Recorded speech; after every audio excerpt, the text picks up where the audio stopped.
Cuando compré un coche nuevo, mi padre le dio las llaves a mi hermano y dijo: «Él lo necesita más». Solía creer que si trabajaba lo suficientemente duro, me mantenía fuera de problemas y no pedía nada. La vida me recompensaría justamente. Ese Civic rojo era esa recompensa. Cada vez que tocaba el volante, sentía que estaba tocando un pedazo de mi sueño. No algo grandioso, sino algo que era mío, algo que construí con mis propias manos. No era solo un coche, era orgullo, era un hito en el camino hacia la adultez, y elegí llevar esa alegría a casa primero, el lugar que pensé compartiría mi felicidad. Cuando conduje de regreso a Naucalpan, el sol estaba suave en el cielo. Incluso puse mi canción favorita en el camino, imaginando a mi papá sonriendo con orgullo y a mi mamá con lágrimas en los ojos, porque su hijo tranquilo finalmente había hecho algo grande. Estacioné justo frente a la puerta. Salí y llamé en voz alta: «Papá, mamá, vengan a ver esto. Papá, mamá, vengan a ver esto». Mi padre, Mark, salió sosteniendo su habitual lata de cerveza.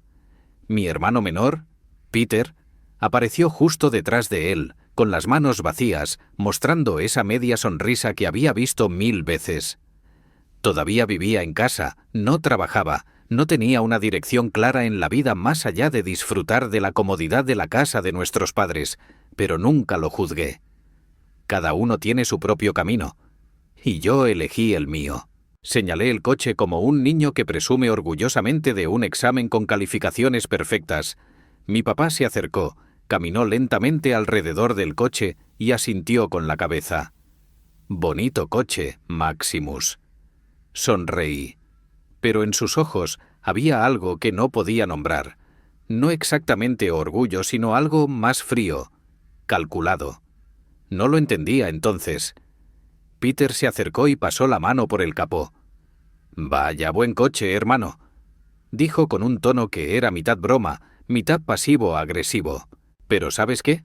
Estoy harto de no tener un coche para ir a buscar trabajo. Es difícil aquí afuera». Asentí educadamente. «Sí, realmente lo es». Entonces, como una bofetada que nunca vi venir, mi padre me miró a los ojos y dijo con su voz fría y autoritaria, la que siempre usaba al dar órdenes: «Maximus, Peter necesita este coche más que tú». Me quedé helado. ¿Qué? Vives cerca del trabajo. Vives cerca del trabajo. Tienes el metro, el autobús. No tiene nada.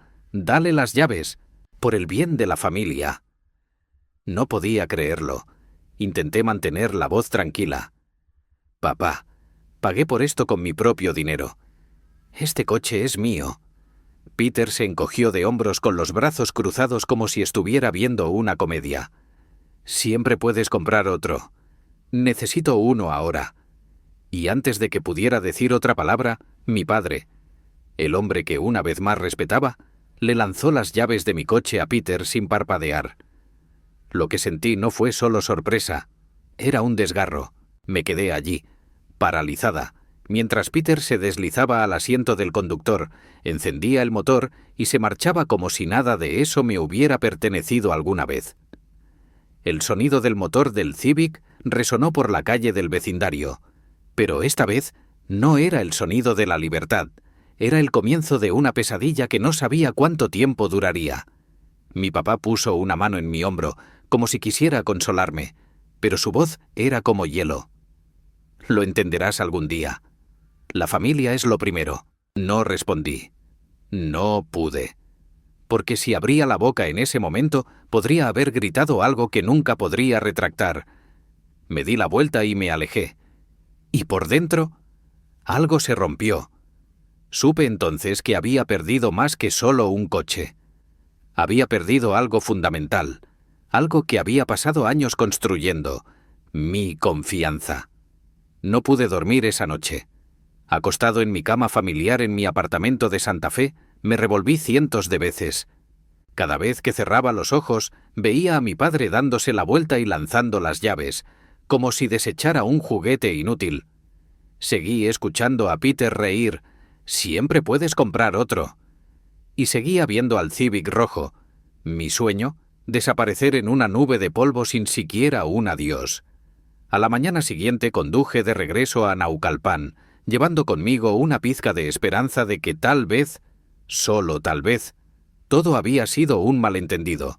Tal vez se disculparían. Tal vez Peter solo lo había tomado prestado. Quería creer que no me habían traicionado, no de esa manera tan descarada. Pero lo primero que vi cuando llegué fue el Civic, estacionado audazmente en la puerta principal como un juguete nuevo en manos de alguien que nunca ha valorado nada en su vida. Pero esa no era la peor parte. Cuando me acerqué, mi corazón se hundió. Había una gran y profunda abolladura justo en la puerta del lado del conductor. Esto no fue un accidente. Esto fue intencional. Me quedé allí, mirando la abolladura con los puños apretados. Peter no estaba a la vista. Mi padre estaba sentado casualmente en el patio, bebiendo su café. Cuando le pregunté al respecto, simplemente se encogió de hombros. ¿Probablemente alguien se lo topó? No es gran cosa. No lo hagas un drama. ¿No es gran cosa? ¿Qué tiene de pequeño que alguien destroce mi coche?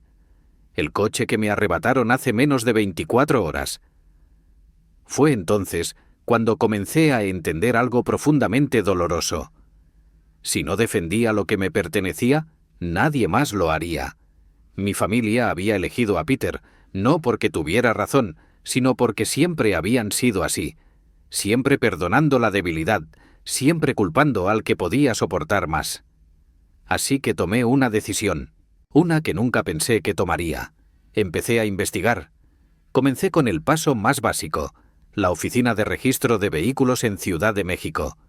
Esperé en la fila bajo el calor sofocante, con el sudor empapando mi camisa, mi mente girando con un centenar de preguntas. Cuando finalmente fue mi turno, le expliqué todo a una mujer de unos 40 años, de rostro severo, pero con ojos amables. ¿El coche está a tu nombre? ¿Está el coche a tu nombre?, preguntó. Sí. Cada factura, cada documento está a mi nombre, de nadie más. Revisó el sistema y asintió. Entonces no te preocupes. Aquí en México nadie puede cambiar el nombre de un coche sin la firma del propietario legal. ¿Sin documentos válidos? Nadie puede quitarte ese coche, legalmente. Exhalé como alguien que acaba de nadar a través de una inundación. Por primera vez desde que todo esto comenzó, sentí que no estaba completamente impotente. En papel, todavía lo poseía, todavía tenía derechos, pero esa sensación de tranquilidad duró solo unos días. Una semana después, toda la familia organizó una fiesta de cumpleaños para mi mamá. Traje un pastel, uno caro de Polanco, como un pequeño gesto para mantener la paz. Quería aprovechar esa reunión para hablar tranquilamente con mi padre, pero en el momento en que entré al patio, me quedé paralizado. Peter estaba de pie frente al Civic, acariciando el capó como si fuera un trofeo. Alrededor de él estaban tías, tíos, primos, riendo histéricamente mientras contaba la historia de la escapada de fin de semana en el coche nuevo. Me quedé allí, paralizado, con la caja de pastel en la mano. Uno de mis tíos se rió a carcajadas. Menos mal que Peter se quedó con el coche. Si Maximus lo hubiera mantenido, habría estado acumulando polvo durante un año. Apreté la caja, presionando mis labios. En ese momento, algo se cristalizó. Esto ya no se trataba del coche. Esto era cuestión de honor. Esto se trataba de ser convertido en una broma en la misma casa en la que crecí.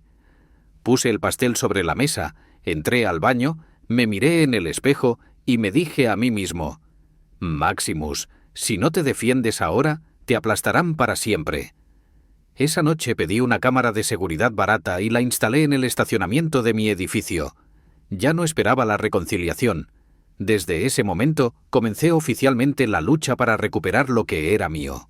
La cámara de seguridad que instalé en el estacionamiento no era nada del otro mundo, pero era lo suficientemente buena para captar lo que necesitaba. Lo tenía apuntando directamente al Civic, que actualmente estaba estacionado en mi edificio, porque Peter lo había traído para tomar algunas fotos geniales para las redes sociales. Fingí que no estaba en casa, pero en realidad mis ojos nunca se apartaron de la pantalla de mi teléfono. mirando la transmisión en vivo a través de la aplicación. Y entonces vi lo primero. Apareció una figura alrededor de las 2 a.m., con la capucha baja, se movía sigilosamente hacia el coche. Sacó algo de su chaqueta. Parecía una varilla de metal o tal vez un bate, y lo golpeó con fuerza contra la puerta del conductor. Esa era la abolladura que había visto antes. Hice zoom en las imágenes, y mi corazón casi se detuvo. No era Peter, era Marcus. Marcus, el mejor amigo de Peter, la sombra que siempre lo seguía. El tipo que fue expulsado por robar y solía burlarse de mí en las fiestas familiares. Una pregunta resonó de inmediato en mi mente. ¿Por qué haría esto Marcus? ¿Y por qué mi coche? No necesitaba más pruebas para saberlo. Peter estaba detrás de esto. Marcus no tenía razón para vandalizar mi coche, a menos que fuera un aviso enviado en nombre de Peter. Eso solo confirmó lo que temía. Esto ya no era celos. Esto era un plan calculado. Así que empecé a observar a Peter más de cerca. Accedí a sus redes sociales en secreto, llenas de fotos de él posando junto al Civic, como si estuviera filmando un comercial. Su última publicación decía: «Porque me lo merezco». Casi explotó. ¿Qué hace que un parásito sin trabajo y sin estudios crea que merece algo construido sobre el sudor y el sacrificio de otra persona? Pero me quedé callado. Necesitaba pruebas más contundentes, y no tuve que esperar mucho. Unos días después, recibí un correo electrónico inesperado de mi banco. Alguien había presentado una solicitud para abrir una tarjeta de crédito a mi nombre. Mi corazón dio un vuelco. Yo no había hecho eso. Cuando abrí el correo completo, vi que los detalles de la solicitud coincidían en un 90% con mi información personal: nombre, fecha de nacimiento, dirección temporal, número de teléfono secundario. Todo excepto una cosa. La dirección de envío era la casa de mis padres. En ese momento supe. Peter había cruzado la línea. Inmediatamente llamé al banco, pedí que congelaran la solicitud y solicité todos los detalles. El representante confirmó que el expediente fue enviado desde una dirección IP en Naucalpan, donde viven mis padres, y cuando revisé cuidadosamente el número de teléfono adjunto a la solicitud, me quedé helado. Era de Peter, sin más dudas. Después de llevarse el coche, después de humillarme frente a toda nuestra familia extendida, Peter había empezado a robarme la identidad. No era solo un golpe en el coche. No era solo el arrogante. Siempre puedes comprar otro. Quería ser yo. Llevarse mi reputación, mis privilegios e incluso mi dignidad. Imprimí cada documento, recorté el video de Marcus vandalizando el coche, tomé capturas de pantalla de todas las publicaciones de Peter en las redes sociales, guardé el correo electrónico del banco. Coloqué todo en una carpeta negra y entré en la comisaría local de Santa Fe como un hombre que no tenía nada que perder. Quiero presentar una denuncia por robo de identidad, daños a la propiedad y amenazas personales, le dije al oficial con la voz firme. Me miró, vio que tenía todo preparado y asintió. Estás haciendo lo correcto. Pero prepárate, a partir de ahora las cosas no serán fáciles. Lo sabía. Sabía que acababa de declarar la guerra, no a un hombre, sino a toda una familia. Pero también sabía esto. Si retrocedía ahora, sería visto para siempre como el hijo débil, el que ni siquiera podía proteger lo que había construido con sus propias manos, y que me condenen si dejo que eso suceda. Salí de la comisaría sintiendo como si una cuchilla me hubiera rasgado el pecho, una extraña mezcla de alivio, porque finalmente me había defendido, y un pesado temor, sabiendo que la verdadera tormenta apenas había comenzado. Pensé que estaba preparado, pero menos de un día después recibí un mensaje de Peter. ¿Crees que esto ha terminado? No vengas llorando después. No respondí. En su lugar, reinicié todo el sistema de seguridad en mi nuevo apartamento y corté lazos con cualquier persona remotamente conectada con la familia. Pero esa misma noche, mientras desempacaba una caja que aún no había abierto, encontré una fotografía. No un recuerdo. No una foto familiar. Era una foto de mí. captada a medio paso fuera de mi oficina, borrosa y torcida, claramente tomada desde la distancia. Por alguien escondido, alguien observando. No había nota. Sin amenaza, pero para mí se sintió como una declaración de guerra. Alguien había invadido mi privacidad, y esa persona sabía exactamente dónde estaba, qué estaba haciendo y cómo estaba viviendo. Mis manos temblaban, no por miedo, sino por una furia fría y furiosa. Inmediatamente llamé al oficial que estaba manejando mi caso y le envié la foto. Después de un breve silencio, dijo: «Estamos elevando este expediente a alta prioridad». A la mañana siguiente regresé a la vieja casa en Naucalpan. Mi padre estaba regando el jardín. Cuando me vio, no parecía sorprendido. Solo levantó una ceja. ¿Aquí para culpar a alguien otra vez? ¿Aquí para culpar a alguien otra vez? Apreté los puños. No vine a pelear. Vine a preguntar: ¿sabes quién me ha estado siguiendo? ¿Sabes lo que ha estado haciendo Peter? ¿O vas a cerrar los ojos como siempre? ¿O vas a cerrar los ojos como siempre? Él dejó la regadera y me miró como si fuera un extraño. Maximus, siempre haces un gran problema de todo. Es tu hermano. Solo necesita un poco de apoyo. ¿Apoyo? ¿Robando mi identidad? ¿Vandalizando mi coche? ¿Amenazarme con un cuchillo? ¿Eso es apoyo para ti? Estuve a punto de gritar. Mantuvo la voz tranquila. Eres egoísta. Tienes una buena vida, un trabajo, una casa. Peter no tiene nada. Si no lo ayudas, ¿quién lo hará? Me quedé allí paralizado. Esa respuesta me lo dijo todo. Para mi padre, Peter siempre sería el que valdría la pena defender, sin importar qué. No importaba hasta dónde llegara. Papá siempre encontraría una razón para excusarlo. Unos días después, mientras recopilaba más documentos para la policía, volví a la casa antigua. Mi madre no estaba en casa.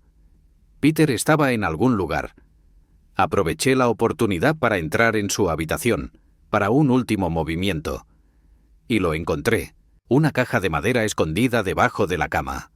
Dentro estaban los documentos que Peter había usado para hacerse pasar por mí, fotocopias de mi identificación, copias de nuestro registro familiar, facturas de servicios públicos y una carta manuscrita antigua. El papel estaba amarillento por la edad.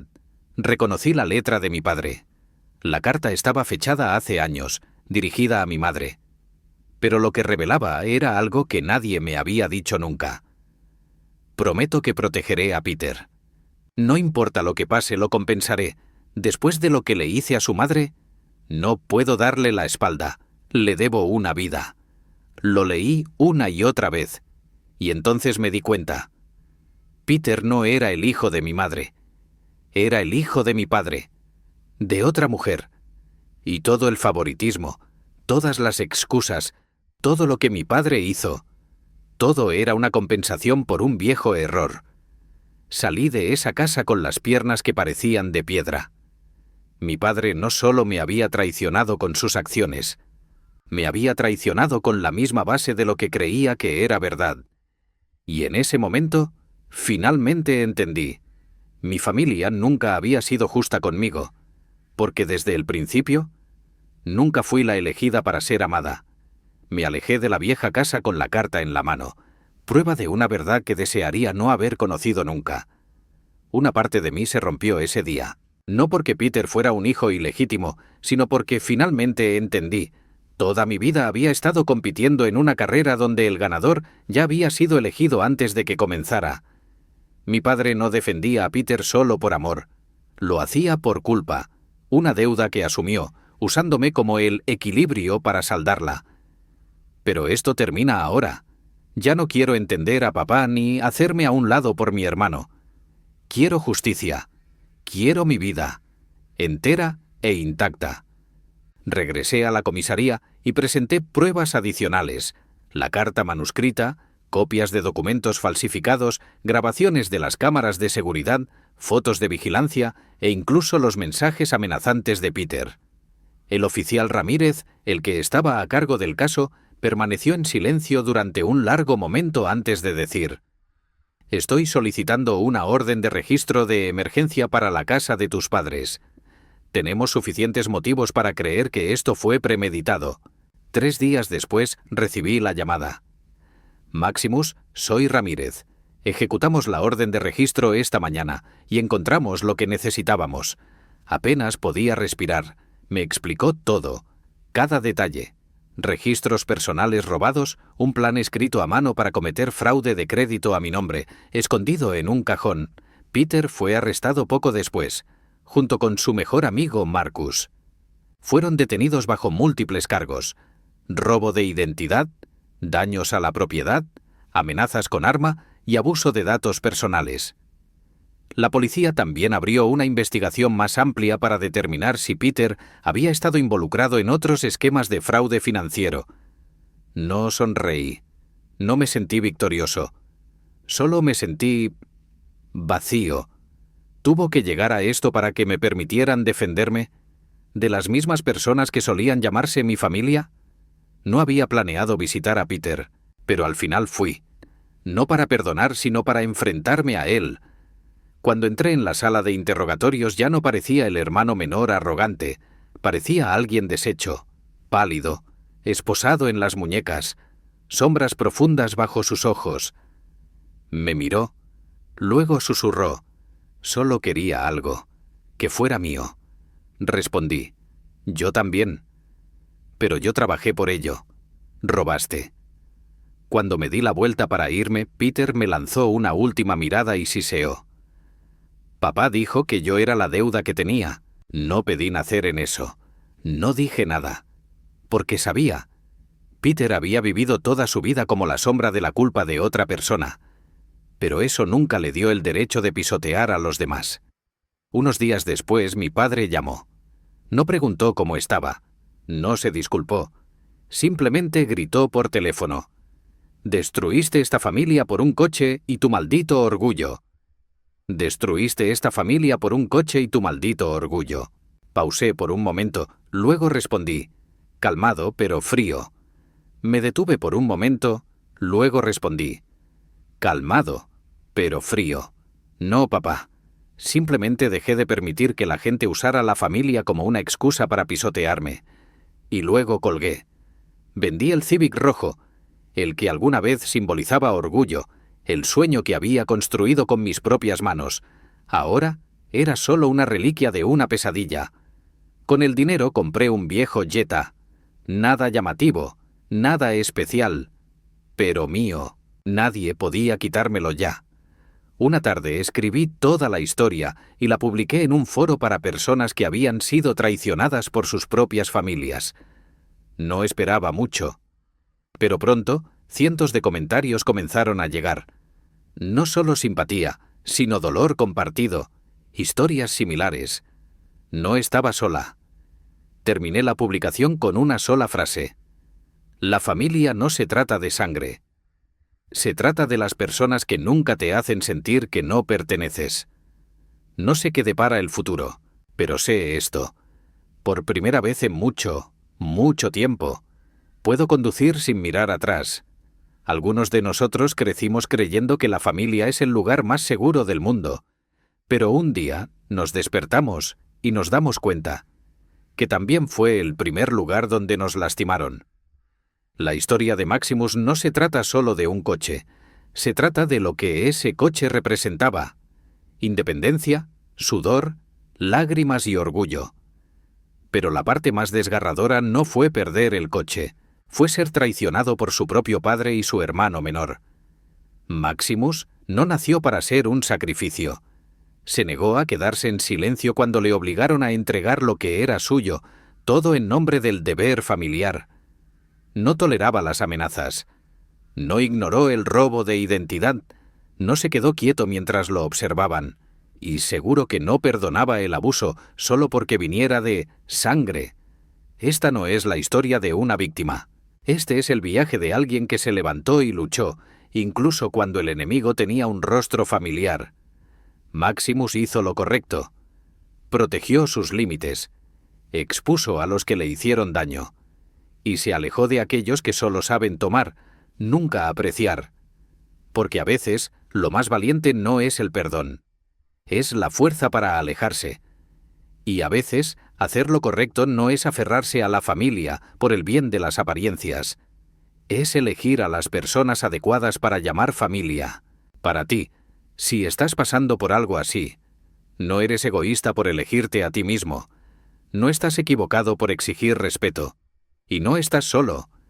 Hay miles que han tenido que aprender a alejarse solo para finalmente vivir como ellos mismos. Recuerda esto. La familia no es un lugar donde alguien puede lastimarte y luego esperar tu silencio. Sé como Máximo. No dejes que nadie te robe tu libertad, tu dignidad o tu futuro. Ni siquiera aquellos que dicen ser familia. No le debes nada a nadie, excepto a ti mismo. Elige a ti mismo. Siempre. Y ahí es donde termina esta historia. Si esto te conmovió, por favor déjanos un comentario, dale like, comparte o suscríbete. Tu apoyo significa el mundo para nosotros. Gracias por escuchar. Nos vemos en el próximo video.